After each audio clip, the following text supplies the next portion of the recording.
بسم اللہ الرحمن الرحیم۔ مدین حضرت ابراہیم علیہ السلام کے ایک بیٹے کا نام ہے اور ان کی نسل کو اہل مدین کہا گیا ہے۔ یہ حضرت ابراہیم علیہ السلام کی تیسری بیوی حضرت قنطور کی اولاد میں سے تھے۔ یہ اپنے اہل و عیال کے ساتھ حضرت اسماعیل علیہ السلام کے قریب ہی حجاز میں آباد ہو گئے تھے۔ یہ خاندان آگے چل کر ایک بہت بڑا قبیلہ بن گیا تھا۔ اسی قبیلہ کو اصحاب ایکہ بھی کہا جاتا ہے۔ یہ قبیلہ حجاز میں شام کے بالکل قریب تھا۔ عرب کے جغرافیہ میں جو سڑک حجاز کے تاجروں کو شام، فلسطین، عین اور مصر تک لے جاتی تھی، وہ بحیر قلزم کے مشرقی کنارے سے ہو کر گزرتی تھی۔ یہ سردی اور گرمی دونوں موسموں میں قریشی قافلوں کے لیے بڑی تجارتی سڑک تھی۔ قرآن کریم میں اسی سڑک کو امام مبین کہا گیا ہے۔ حضرت شعیب علیہ السلام بھی اسی قبیلے سے تعلق رکھتے تھے۔ تفسیر حقانی میں حضرت شعیب علیہ السلام کا نسب نامہ یوں بیان کیا گیا ہے: حضرت شعیب بن سیفون بن عیفہ بن ثابت بن مدین بن حضرت ابراہیم علیہ السلام ہے۔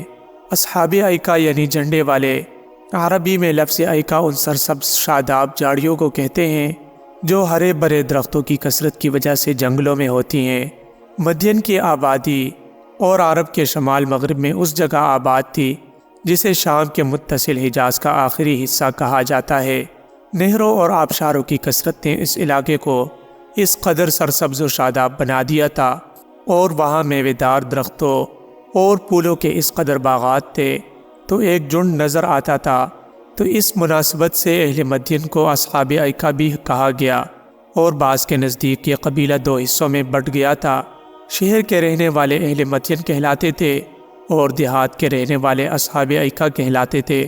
قوم عاد اور سمود کی طرح قوم مدین بھی بت پرستی میں مبتلا تھی اور اس جرم کے ساتھ ساتھ خرید و فروخت اور ناپ تول میں بھی یہ لوگ گڑبڑ کرتے تھے۔ معاملات میں کوٹ اور ڈاکہ زنی اور مال کی فراوانی نے ان کو اس قدر مغرور اور متکبر بنا دیا تھا کہ وہ ان تمام کاموں کو اپنی ذاتی میراث اور خاندانی ہنر سمجھ بیٹھے تھے۔ اس قوم کی ہدایت کے لیے اللہ جل شانہ نے خطیب الانبیاء حضرت شعیب علیہ السلام کو منتخب فرمایا۔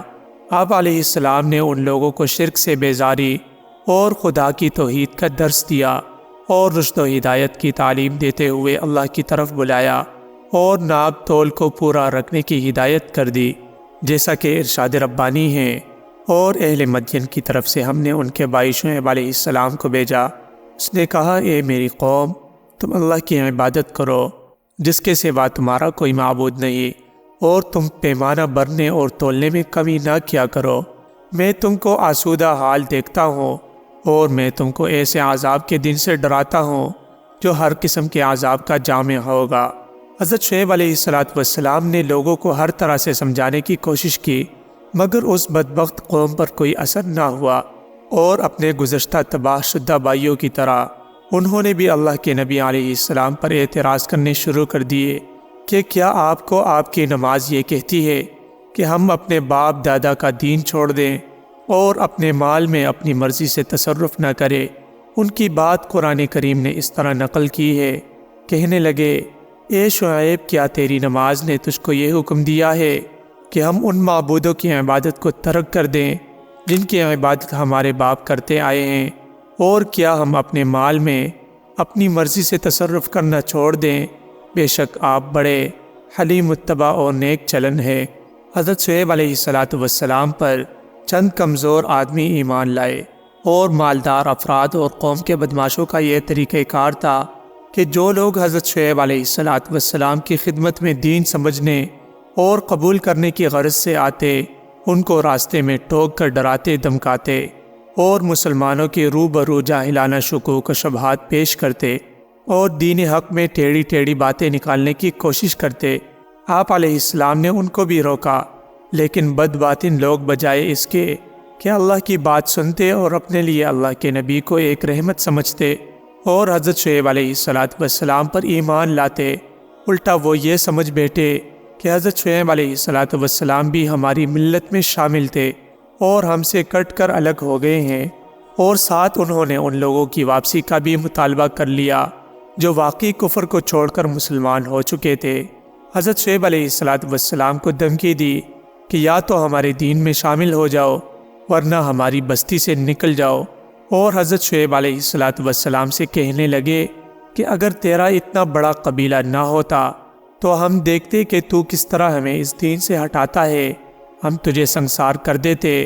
حضرت شعیب علیہ السلام نے ان کو جواب دیا، کیا میرا قبیلہ اللہ سے بھی تم کو زیادہ عزیز ہے اور خدا کو تم نے بلا کر پس پشت ڈال دیا ہے؟ یقیناً جو تم عمل کرتے ہو وہ سب میرے رب کے احاطۂ علم میں ہے۔ حضرت شعیب علیہ السلام نے گزشتہ تباہ شدہ قوموں کا حوالہ دیتے ہوئے ان کو فرمایا کہ ان لوگوں نے بھی اللہ کے انبیاء علیہ السلام کی مخالفت کی تھی اور اپنی ضد پر ڈٹے رہے تھے۔ اللہ نے ان سے انتقام لیا اور ان تمام کو کیفر کردار تک پہنچایا۔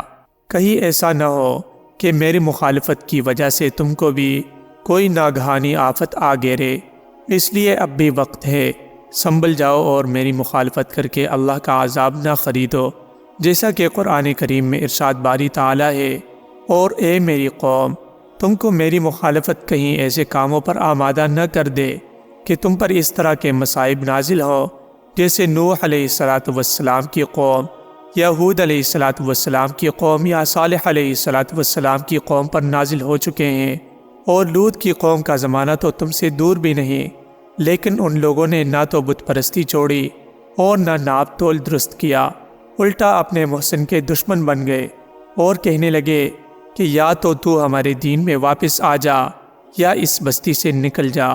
حضرت شعیب علیہ السلام نے دیکھا کہ اب ان سے کوئی امید نہیں اور ان کو میں ہر طرح سے سمجھا چکا، تو آخری فیصلہ سنا دیا کہ اے میری قوم، تم اپنے طریقے پر عمل کرتے رہو اور میں اپنے طریقے پر عمل کر رہا ہوں، تھوڑے دنوں میں معلوم ہو جائے گا کہ کس پر رسوا کن عذاب آتا ہے اور کون جھوٹا ہے اور کون سچا۔ ادھر اللہ جل شانہ سے دعا کر دی، اے ہمارے رب، ہمارے اور ہماری قوم کے درمیان ٹھیک ٹھیک فیصلہ کر دے، اور تو ہی سب سے بہتر فیصلہ کرنے والا ہے۔ اللہ نے حضرت شعیب علیہ السلام کی دعا قبول فرمائی اور ان گمراہوں پر اپنا عذاب نازل کر کے ان کو نشان عبرت بنا دیا۔ ان لوگوں پر 3 طرح کے عذاب آئے تھے۔ نمبر 1 صیحہ یعنی چیخ، نمبر 2 رجفہ یعنی زلزلہ، نمبر 3 عذاب یوم الذلہ یعنی سایہ بان والے دن کا عذاب۔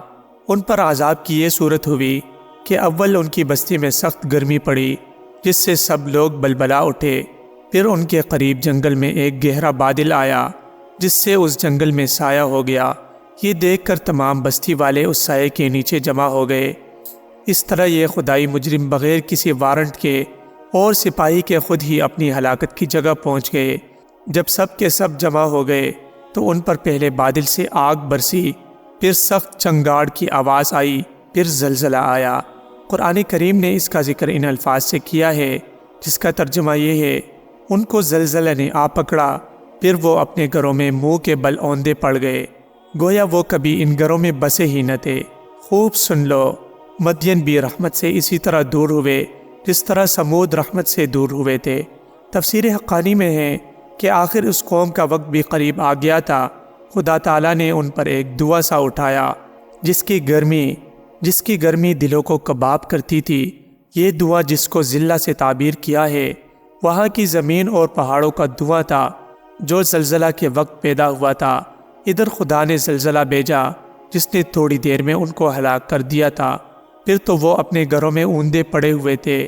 ایسی آسمانی مصیبت کے وقت مہیب آواز بھی پیدا ہوئی، اور اوپر سے دھوئے کا ابر، آتش، اور نیچے سے زلزلہ عظیم، اور اس پر ہیبت ناک آواز بری موت کا سامان تھا جس کے تصور سے دل لرز جاتا تھا۔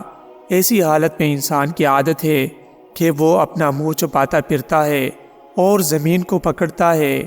اس قوم نے بھی ایسا ہی کیا ہوگا جو اوندے کے اوندے پڑے ہوئے جان نکل گئی۔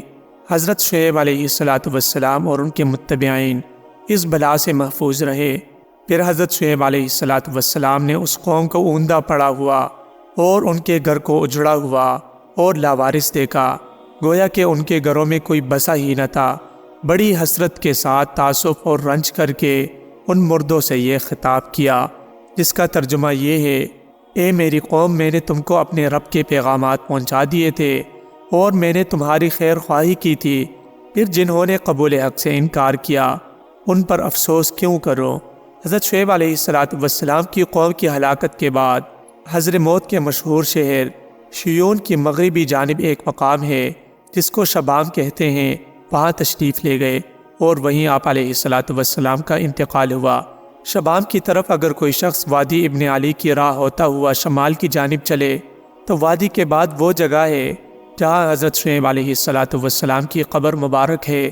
وہاں آبادی بالکل نہیں ہے، صرف زیارت کے لیے لوگ وہاں جاتے ہیں۔ امید ہے دوستو ویڈیو آپ کو ضرور پسند آئی ہوگی اور ضرور کچھ سبق حاصل کر لیا ہوگا۔ مزید اس طرح کی ویڈیوز دیکھنے کے لیے چینل کو سبسکرائب کیجئے اور بیل آئیکن کو بھی ساتھ پریس کیجئے تاکہ نئی آنے والی ہر ویڈیو آپ کو بر وقت ملتی رہے۔ والسلام۔